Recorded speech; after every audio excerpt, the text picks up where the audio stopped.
sadar dalam hidup kami betapa besar anugerah Tuhan.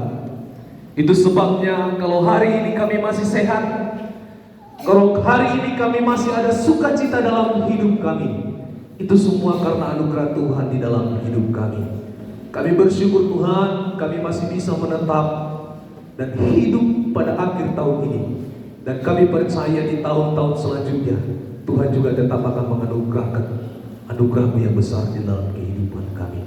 Bapa yang ajaib, Engkau sudah melihat kami di dalam perayaan Natal kami sepanjang hari ini.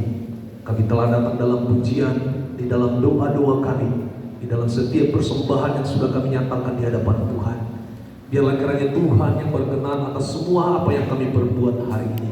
Biarlah kiranya Tuhan yang memberkati segala sesuatu yang kami lakukan hari ini, sehingga mendatangkan berkat-berkat di dalam kehidupan kami. Dan sebentar Tuhan, kami juga akan bersama-sama merenungkan makna Natal hari ini. Biarlah kiranya pesan Natal yang akan kami terima secara khusus anak-anak kami menjadi harta yang berharga di masa-masa yang akan datang. Bapa yang kudus, kami percaya lawatan Tuhan terjadi atas kami. Yang sudah siap menerima berkat firman Tuhan, bersama-sama kita katakan amin. Silakan dulu Bapak Ibu, saudara-saudara dan seluruh anak-anak kami yang kami kasihi. Haleluya.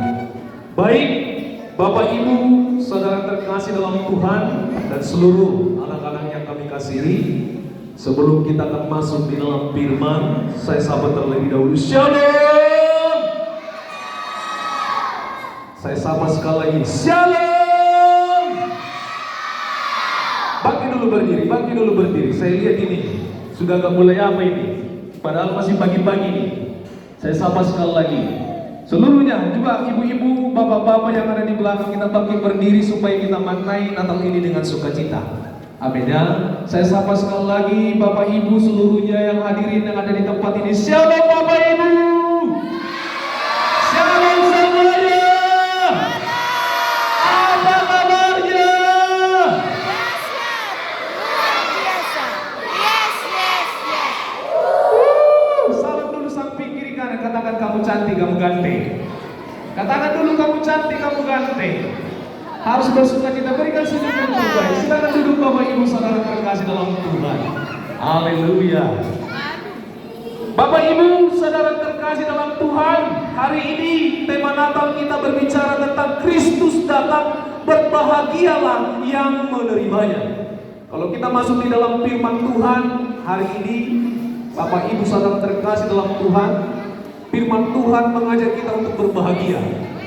Amin ya. Tolong dulu Bang Willy, diambilkan dulu firman Tuhan di dalam Matius 2 ayat 10 dan 11. Bapak Ibu yang ada Alkitab atau anak-anak kami yang membawa Alkitab, kita buka dulu firman Tuhan di dalam Matius 2 ayat 10 dan ayat yang ke-11. Saya bacakan kepada kita seluruhnya. Amin ya. Firman Tuhan berkata, ketika mereka melihat bintang itu, sangat bersukacitalah mereka. Maka masuklah mereka ke dalam rumah itu dan melihat anak itu bersama Maria ibunya, lalu sujud menyembah dia. Mereka pun membuka tempat harta bendanya dan mempersembahkan persembahan kepadanya, yaitu emas, kemenyan, dan nur. Amin.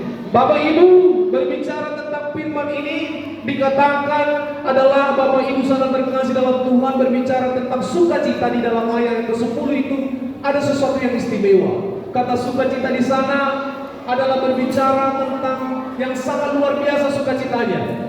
Bukan hanya sekedar senang-senang. Kalau hari ini dikatakan sama anak-anak kami dulu, kalau ditanya hari ini, mau bersukacita dalam hidupmu? Anak-anak kami saya tanya dulu, mau bersukacita di dalam Tuhan? Betul itu. Buktinya gak semangat. Mau bersukacita? Anak-anak kami mau bersukacita? Gak dijawab lagi bapaknya. Mau bersukacita? Dan ini merupakan pesan Natal kita hari ini Bapak Ibu saudara terkasih dalam Tuhan, terutama kepada orang tua anak-anak kami.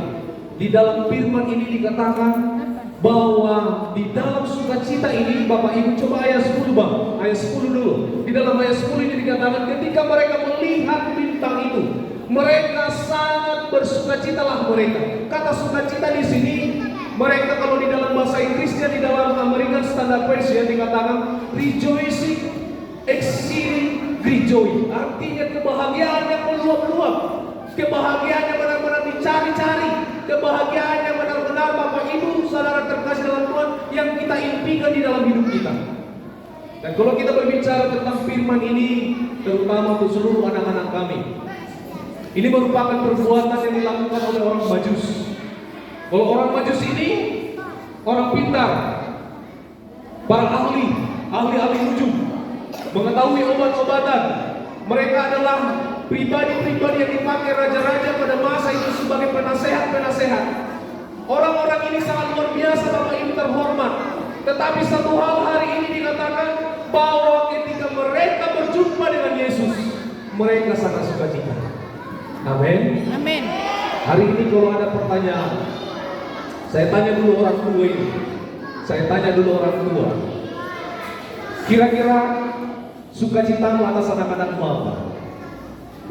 Orang tua dulu saya tanya dulu. Sukacitamu atas anak-anakmu apa? Kalau mereka berhasil, mereka punya pekerjaan di masa yang akan datang yang baik, mereka meraih cita-citanya. Kalau ini yang kau cari, mereka tidak akan sukacita. Mereka tidak akan berbahagia. Mereka hanya akan menjadi hamba-hamba bagi segala sesuatu yang ada di dalam dunia ini. Tetapi satu hal yang harus Bapak Ibu tahu yang dikatakan oleh firman itu adalah ketika mereka melihat bintang itu sangat bersukacitalah mereka. Bapak Ibu yang diperlukan anak-anak kita, jangan tuntut menjadi orang berhasil terlebih dahulu, tetapi tuntut mereka untuk menemukan tujuan hidupnya. Kalau sudah menemukan tujuan hidup yang benar, maka sukacita itu akan mengalir. Amin. Amin. Orang tua kami, anak-anak kami mau berhasil. Siapa cita-citanya di sini polisi? Angkat tangan dulu. Yang cita-citanya jadi dokter, yang cita-citanya jadi tentara, tunjuk tangan dulu. Wih, banyak kali nih. Yang cita-citanya jadi pramugari, ada anak-anak gadis. Ih, banyak kali nih. Cita-citanya mau jadi artis. Masih banyak. Cita-citanya mau jadi pendeta. Ih, ternyata banyak juga yang mau cita-cita anak pendeta di sekolah kita. Luar biasa. Bapak Ibu, satu hal yang harus kita mengerti dari firman ini. Orang-orang Majus ini adalah orang-orang pintar, orang-orang hebat, penasehat para raja. Tetapi satu hal ketika bertemu dengan Yesus, mereka sujud dan menyembahnya. Ini berbicara anak-anak kita tidak cukup hanya pendidikan untuk knowledge mereka kita berikan. Tapi satu hal yang sangat penting adalah berbicara tujuan hidup yang sebenarnya yang bersumber dari Tuhan. Bagaimana anak kita untuk kita bawa di dalam sukacita ini? Bagaimana supaya mereka bersukacita yang sesungguhnya daripada Tuhan? Bapak Ibu, hal ini yang perlu kita lakukan. Kalau kita melihat hari ini anak-anak ini dibeli aja baju Natal sudah senang, ya kan? Pakai bento kerlap-kerlip seperti itu udah pede kali itu. Pakai sepatu yang baru hari ini udah senang kali dari rumah itu. Kurasa 1 minggu sebelum dibeli ini, setelah dibeli kemarin 1 minggu sebelum hari ini, sudah 7 kali dipakai ini, dipasang-pasang berkaca terus anak-anak ini. Tetapi satu hal, kalau kesenangan itu seperti itu hanya kesenangan sementara. Kesenangan yang dibahas di sini Bapak Ibu adalah sukacita yang sesungguhnya, yang kau tunggu-tunggu di dalam hidupmu, yang kau cari di dalam hidupmu. Itu sebabnya ketika mereka melihat bintang itu mereka bersukacita. Bahkan ketika mereka melihat Yesus itu yang sudah lahir, mereka bersujud menyembahnya dan mereka memberikan persembahan, baik itu emas, baik itu mur, yang terbaik mereka berikan kepada Tuhan. Dan inilah yang dikatakan hari ini di dalam firman ini Bapak Ibu. Perhatikan. Maka masuklah mereka ke dalam rumah itu dan melihat anak itu. Siapa anak ini? Yesus. Yesus. Siapa anak ini? Siapa Yesus? Tuhan, Juru Selamat. Siapa lagi Yesus untukmu? Mesias. Siapa lagi Yesus untukmu? Orang tua dulu saya tanya. Bagi Bapak Ibu, siapa Yesus untukmu? Siapa Yesus Bapak Ibu, orang tua? Anak yang ajaib, penasehat yang ajaib, apalagi? Juru damai. Raja damai apa lagi? Tapi pada faktanya dalam kehidupan sehari-hari, apakah kau berikan dia sebagai penasihat yang ajaib? Justru kau perbuat Tuhan itu seperti tukang ojek. Kau berdoa hari ini, mau 15 menit lagi, mau lihat Tuhan dari surga langsung berkat. Ya kan? Kau berdoa hari ini, Tuhan berikan aku ini, berikan aku itu, maunya langsung datang di situ berkat itu. Padahal kau berikan, kau katakan dia penasihat yang ajaib. Kau katakan dia adalah seorang juru selamat. Padahal ketika di dalam pergumulanmu, di dalam segala masalah hidupmu, kau tidak datang kepada Tuhan. Bahkan saya pernah melayani orang. Dikatakan bapak ibu orang tua, dia tidak mau bergereja lagi, dia tidak mau beribadah. Karena apa? Ketika di dalam sakit penyakit, dia merasa Tuhan meninggalkan dia. Ketika dia di dalam pergumulan, dia merasa Tuhan tidak berbuat apa-apa dalam hidupnya, sehingga dia tidak mau lagi untuk datang beribadah dan berdoa kepada Tuhan. Kira-kira orang seperti itu akan mengalami sukacita dalam hidup? Hari ini firman Tuhan berbicara, kita harus bersukacita seperti yang dialami orang-orang Majus ini. Sukacita mereka lah yang membuat mereka ini, perhatikan, emas dan dan pun, ini barang-barang berharga. Hal ini bisa dipersembahkan kepada Yesus kalau hatinya sudah bersukacita. Itu sebabnya kalau misalnya ada di antara bapak ibu, kalau ada persembahan atau apapun di dalam gereja, sangat sulit untuk memberikan karena mereka belum merasakan sukacita di dalamnya. Ya kan? Belum merasakan sukacita. Dan hari ini, bagaimana anak-anak kita ini supaya bisa dapat mengalami sukacita dalam hidupnya? Yang pertama, mereka harus menemukan tujuan hidupnya yang benar. Amin. Orang-orang Majus ini, coba bayangkan mereka dari Persia, sekarang ini Irak dan Iran. Mereka datang jauh-jauh bapak ibu ke Bethlehem hanya untuk berjumpa dengan Yesus. Mengapa mereka bisa melakukan itu? Karena yang pertama mereka sudah memiliki tujuan, mau melihat Yesus. Amin. Anak-anak ini juga mau kita hantarkan ke dalam sukacita. Kita mau buat mereka berbahagia. Kita mau buat mereka berhasil satu hal. Yang pertama adalah temukan tujuan hidup yang benar sesuai dengan kehendak Allah dalam hidup mereka. Bagaimana mereka menemui tujuan hidup mereka, Bapak Ibu? Itu yang sangat penting. Orang tua kami, masihkah membacakan firman Tuhan kepada anak-anak?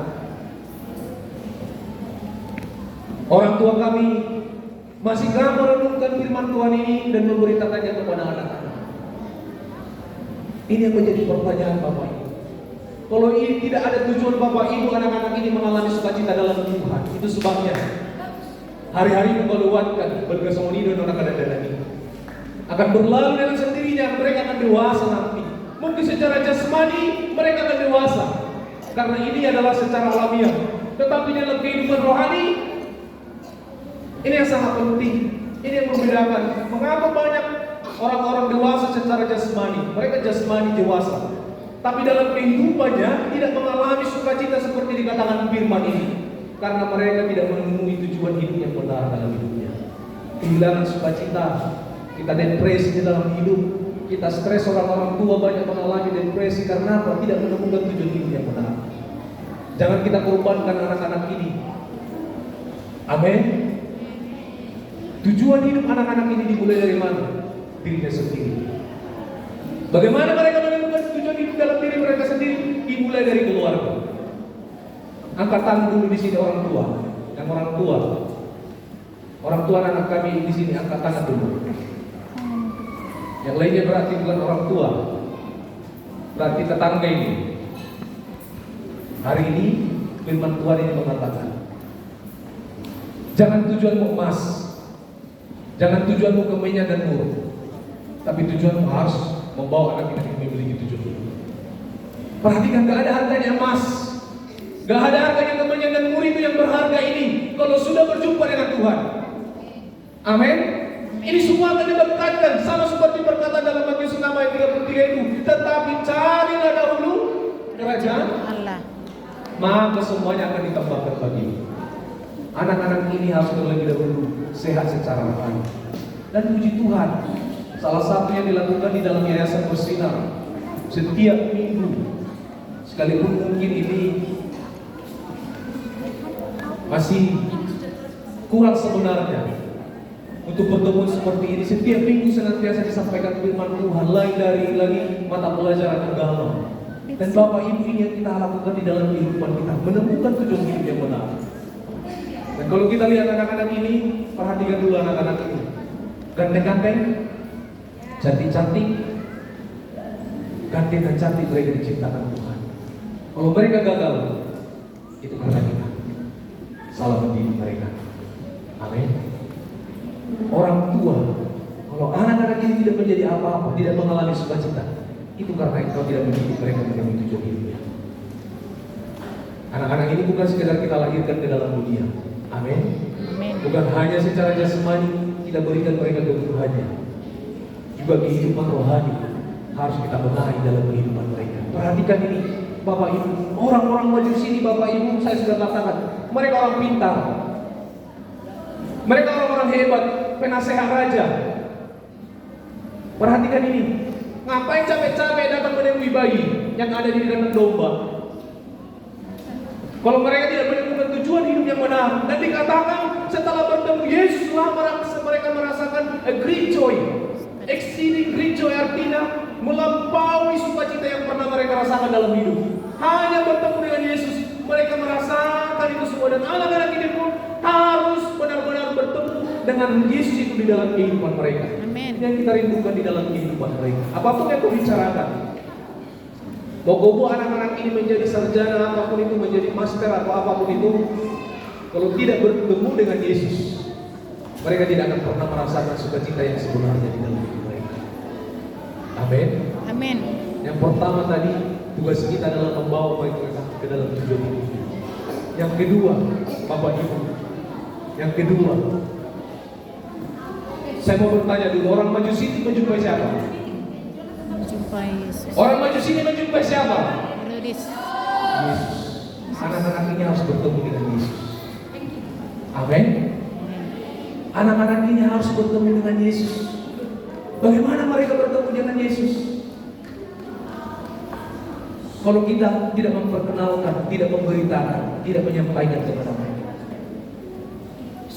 Anak-anak, saya tanya dulu hari ini, siapa Yesus untukmu? Siapa? Yang kuat anak-anakku. Siapa Yesus untukmu? Lagi? Cuma juru selamat.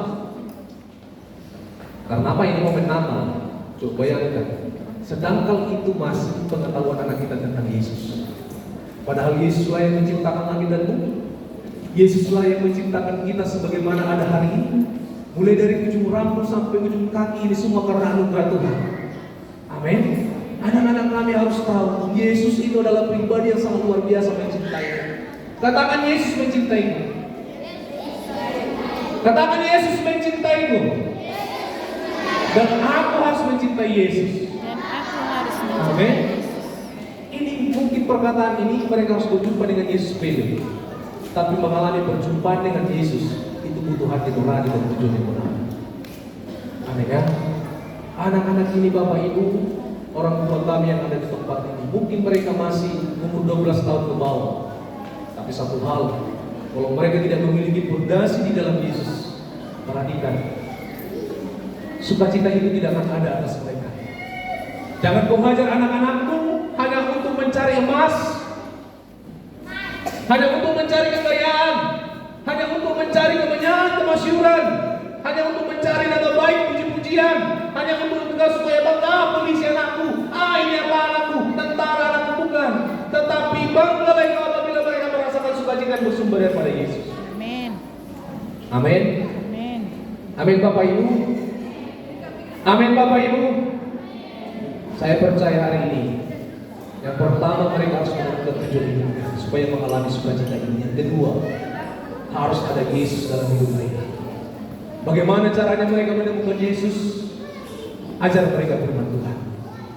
Bagaimana cara mereka menemukan Yesus? Perkatakan di dalam doa-doa senantiasa nama mereka di dalam nama Yesus. Kau butuh Yesus di dalam hidupmu. Amin. Amin. Supaya apa yang kita rasakan tidak mereka rasakan. Supaya penderitaan yang kita rasakan tidak mereka alami. Maka bawa mereka ke dalam Yesus. Ini yang paling utama. Perhatikan, maka masuklah mereka ke dalam rumah itu dan melihat anak itu bersama Maria ibunya, lalu sujud menyembahnya. bisa masuk di dalam firman ini. Coba yang kan ahli nujum, ahli orang-orang pintar, mereka penasehat raja, tetapi ketika bertemu dengan seorang bayi yang lahir di kandang domba, mereka sujud dan menyembah. Ini profesor lebih dari profesor. Kalau ini penasehat raja lebih daripada dosen-dosen rektor ini, lebih daripada kepala-kepala sekolah. Logikanya ini orang-orang hebat, tapi ketika bertemu dengan Yesus mereka bukan siapa-siapa. Jadi mana lebih besar, pejabat atau Yesus? Yesus. Mana lebih besar, presiden atau Yesus? Mana lebih besar, manusia yang kaya atau Yesus? Jadi kalau Yesus lebih besar, itu sebabnya anak-anak ini harus datang kepada Yesus. Amin. Amin. Saya percaya hari ini orang tua kami, besok Natal hari ini, kau rindu anak-anak mengalami sukacita. Amin. Amin. Perhatikan dulu orang tua, perhatikan anak-anakmu. Tatap mereka dengan baik, terutama kalau pulang kami. Saya rindu anak saya ini bahagia, anak saya ini berhasil, anak saya ini mengalami sukacita yang bersumber daripada Yesus. Perhatikan ini, bukan hanya senang-senang tertawa, sukacita kemudian senang-senang jalan-jalan, bukan, tapi sukacita yang meluap-luap, yang tidak bisa digambarkan dengan apa yang ada di dalam dunia ini. Itu sebabnya ketika mereka mengalami sukacita, emas pun mereka persembahkan, kemenyan pun mereka persembahkan, mood pun mereka persembahkan, mau jalan dari Persia ke Bethlehem pun mereka lakukan, hanya untuk merasakan sukacita ini di dalam Tuhan. Kalau mereka saja orang-orang pintar ini melakukan hal demikian, bagaimana dengan kita? Amin. Mari kita bangkit berdiri seluruhnya.